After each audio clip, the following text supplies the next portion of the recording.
Hello, আমি Piyali and welcome back to my channel দুষ্টু পিয়ালি। চলে আসলাম আজকে আরও একটি নতুন ভিডিও নিয়ে। আজকের ভিডিওটি একটু অন্যরকম। অন্যরকম বলছি এর কারণ এখনকার দিনে ছেলে মেয়েদের বেশি কীর্তনিস্তে দেখা যায় না। আমিও খুব একটা যাই না।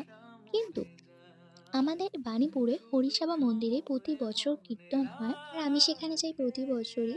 তাই আজকেও গিয়েছিলাম আর ভাবলাম কিছু ভিডিও ক্লিপস করে তোমাদের সাথে শেয়ার করি, কারণ এত ভালো কীর্তন হয়, এত সুন্দর কীর্তন হয়, দাঁড়িয়ে দেখি কীর্তন শুনতে শুনতে তোমাদের চোখ থেকে জল বেরিয়ে যাবে, আমার চোখ থেকেও জল বেরিয়ে যায় শুনতে শুনতে। আর দেখো কত লোক হয়।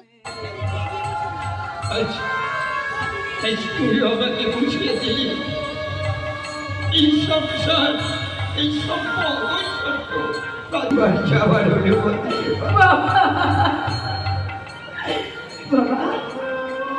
কীর্তন তো তোমাদের শোনালাম, আমি আশা করছি তোমাদের খুব ভালো লাগলো। তারপর এখানে দেখতে পারবে রাধা কৃষ্ণ, আর এখানটা অনেক গোপাল আছে।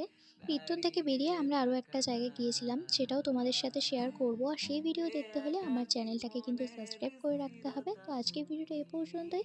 ভিডিও ভালো লাগলে লাইক করে দিও। টাটা সকলকে।